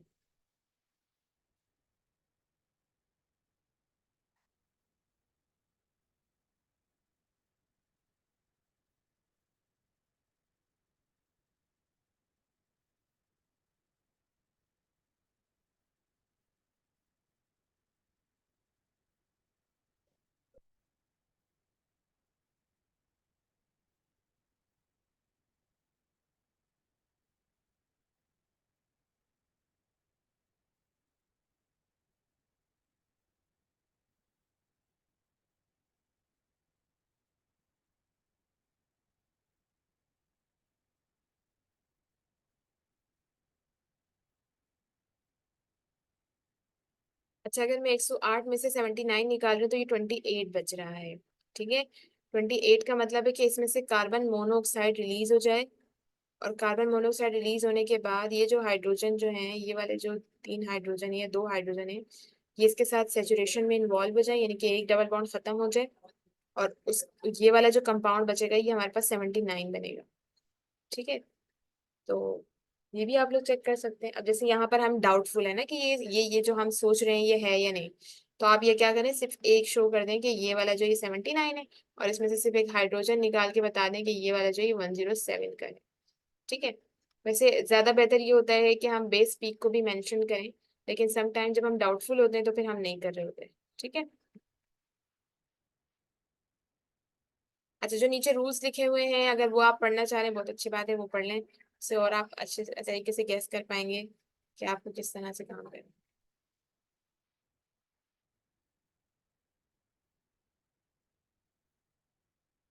ये वाला है, इसमें देखें सबसे पहले तो 70 जो आ रही है आपके पास। एक मिनट में पहले बेंजीन की पीक देखती हूँ। C6 और H6 होता है।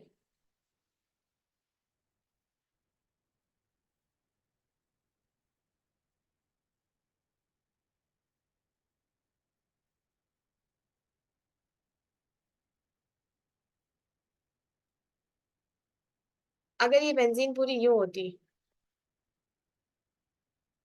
ठीक है, तो इट मीन्स कि ये C6 होता और H6 होता, ठीक है। तो इसका मॉलिक्यूलर मास होता है आपके पास 78। लेकिन क्योंकि इसके पास दो हाइड्रोजन नहीं है और उस दो हाइड्रोजन की जगह पर ये दो चीजें लगी हुई हैं, इस इट मीन्स कि इस वक्त आपके पास इन दोनों को हटा के जो इस स्ट्रक्चर का मॉलिक्यूलर मास है वो 76 है, ठीक है। तो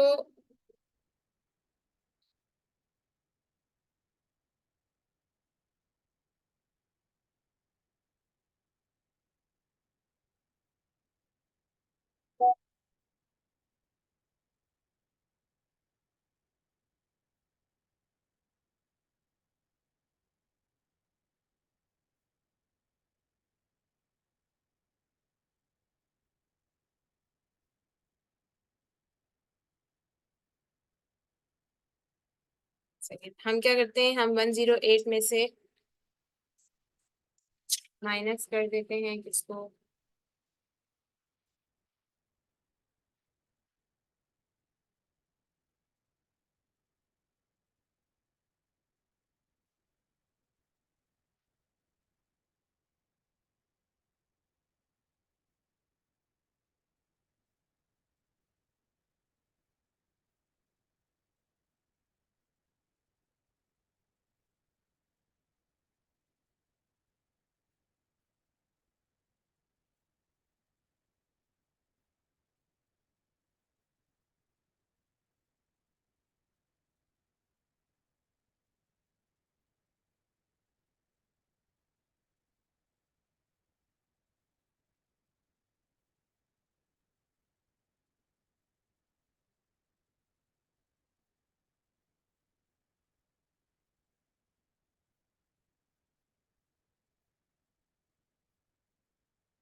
अच्छा, क्योंकि मॉलिक्यूलर फ्रेगमेंटेशन हो रही है तो पॉसिबिलिटी हो सकती है कि अगर मैं, ये जो कंपाउंड है ये आपके पास क्या है 76 को शो कर रहा है ना, और आपके पास जो एक फ्रेगमेंट है वो आपके पास क्या है, एक 79 है और एक 80 है।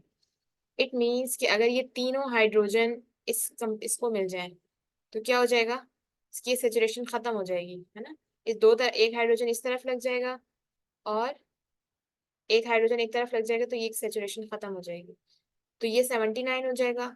और अगर ये वाला हाइड्रोजन भी इसे मिल जाएगा तो फिर क्या हो जाएगा, यहाँ पर ये वाला हाइड्रोजन भी अगर इससे मिल जाए तो ये 80 बन जाएगा, सही है।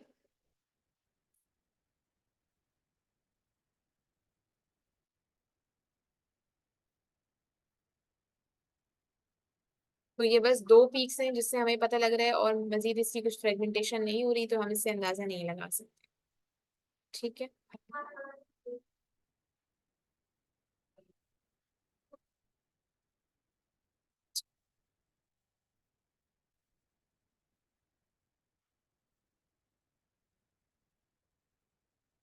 इस तरह का एक कंपाउंड है, ये ईथर है, ये डाइथाइल ईथर है, और क्योंकि सिमेट्रिकल मॉलिक्यूल भी है, इस तरह के आपके पास स्ट्रक्चर भी आ भी रहे होते हैं हमारे पास। तो आप क्या करेंगे,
ओके, तो ये जब डाइथाइल ईथर के केस में क्या होता है, आपके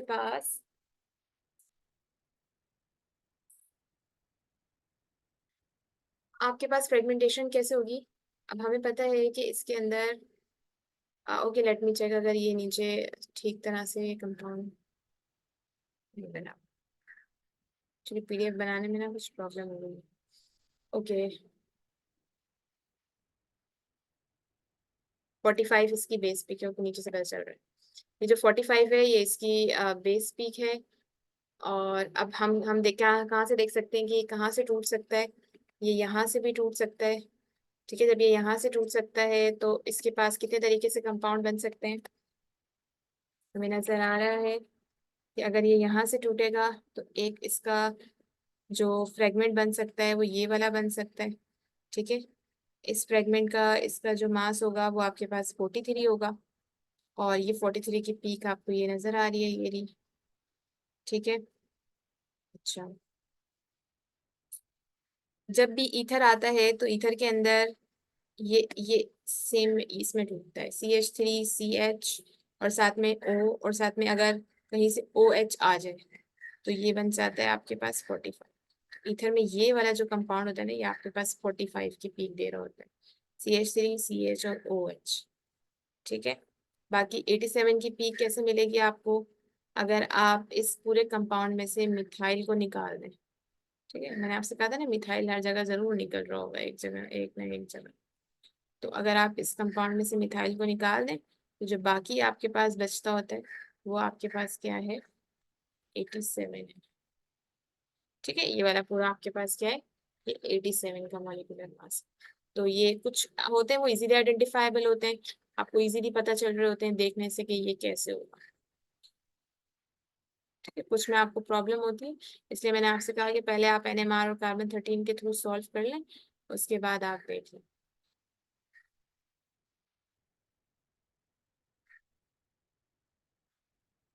इसमें देखें,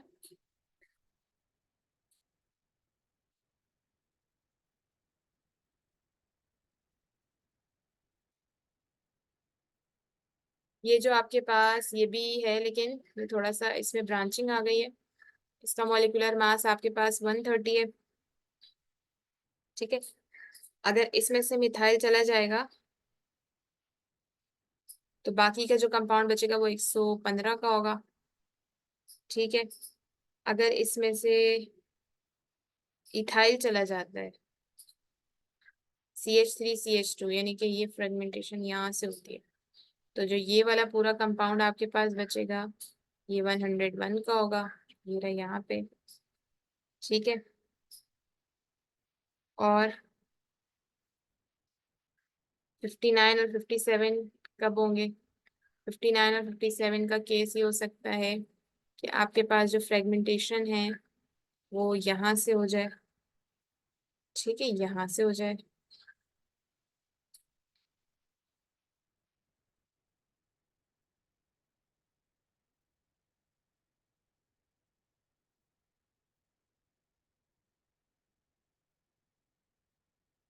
जब यहाँ से CH3 का मॉलिक्यूल टूट जाएगा और तो यहाँ से भी फ्रेगमेंटेशन हो सकती है। जब यहाँ से फ्रेगमेंटेशन होगी और एक फ्रेगमेंटेशन यहाँ से होगी तो यहाँ पर OH लग जाएगा। ठीक है, यहाँ पर आगे क्या लग जाएगा, OH। और ये वाली जो चीज है ना, ये वाली, ये आपके पास ये 59 है। ठीक है, और क्योंकि ईथर है तो जैसे हमने ऊपर देखा था कि एक CH3CH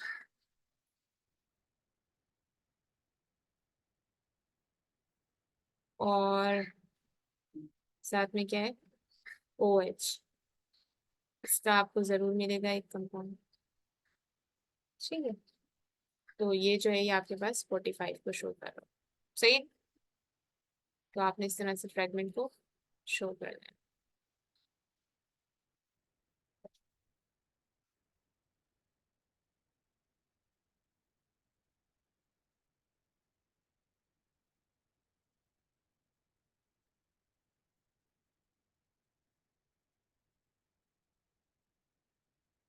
इसी तरह से अल्डिहाइड है, अल्डिहाइड में हमें पता है कि क्या हो सकता है, मकली फटी रीअरेंजमेंट हो सकती है। मकली फटी रीअरेंजमेंट के केस में क्या होगा आपके पास कि हमें पता है कि अल्फा और बीटा के दरमियान क्या होता है, बॉन्ड ब्रेकिंग हो जाती है। और क्या हो सकता है, ये है आपके पास अल्फा, ये है बीटा, ये है गैमा। ठीक है, तो बॉन्ड ब्रेकिंग यहाँ से हो सकती है, इनके दरमियान डबल बॉन्ड बन सकता है। सबसे पहले तो आपने क्या करना है, आंखें बंद करके दो रेडिकल बना देने। ठीक है, ये वाला और एक ये वाला। तो जो ये वाला है ना, इसका मॉलिक्यूलर मास आपके पास बनेगा 44। तो जो ये 44 की पीक है ना, ये वाली आ रही, सही है। अच्छा, ये वाली जो पीक है आपके पास 3 कार्बन वाली, पहले 2 कार्बन में भी ये टूटेगा, 2 कार्बन में टूटेगा तो 29। ठीक है, एक ये 3 कार्बन में भी टूट सकता है, 3 कार्बन में ये टूटेगा तो 40,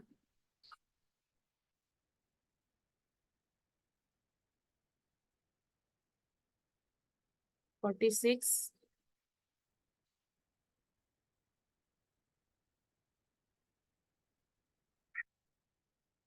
हाँ, लेकिन इसकी पीक आइडेंटिफाई नहीं हुई। मैं इस वाले को करवाना चाह रही थी, लेकिन इसकी पीक आइडेंटिफाइड नहीं है।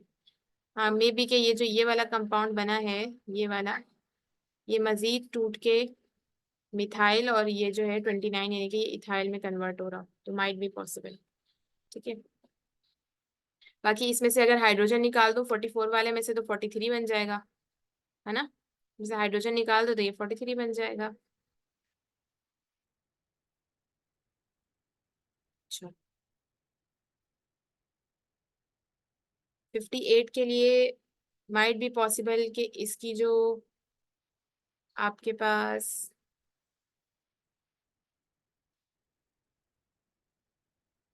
यहाँ से हो इसकी क्लीवेज।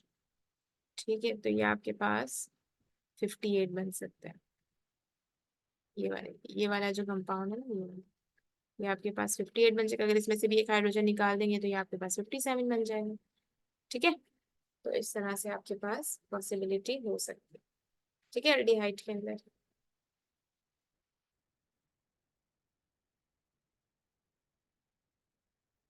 ओके,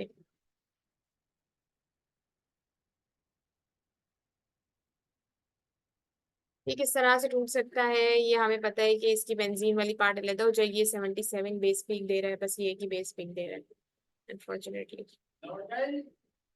इसको भी आप तोड़ सकते हैं, ये वही है जो हमने पीछे देखा है, ये भी वही है, ये भी वही है। ठीक है, इसको हम देखेंगे, इसको हम किस तरह से तोड़ सकते हैं। देखें, इसकी दो पॉसिबिलिटी है।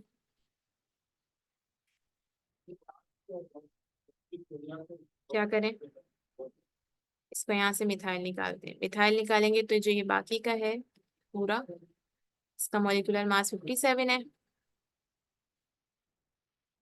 ठीक है, और अगर सिर्फ आप इसको देख रहे हैं तो इसका मॉलिक्यूलर मास 43 है। ठीक है, तो ये दो जो है वो मेन फ्रेगमेंट आपके पास आ गए। बाकी आप देखें 29 पे भी आ रही है कुछ ना कुछ फ्रेगमेंट है, लेकिन वो इतना ज्यादा नहीं है कि हम उसको प्रीफरेंस दे सकें। इसमें आप खुद ही दो पीक जल्दी से आइडेंटिफाई कर लें। मकली फटी रीअरेंजमेंट जब होगी तो ये अल्फा है, ये बीटा है, ये गैमा है। तो ये अल्फा के दरमियान सबसे पहले बॉन्ड ब्रेकिंग होगी, तो जो ये वाला पूरा कंपाउंड है ये आपके पास 58 ये बना रहे हैं। ठीक है, बाकी ये वाला जो है ये फिर आगे ना आपके पास 43 बना रहे हैं। सही, तो इस तरह से आपके पास दो मेन फ्रेगमेंट बन गए।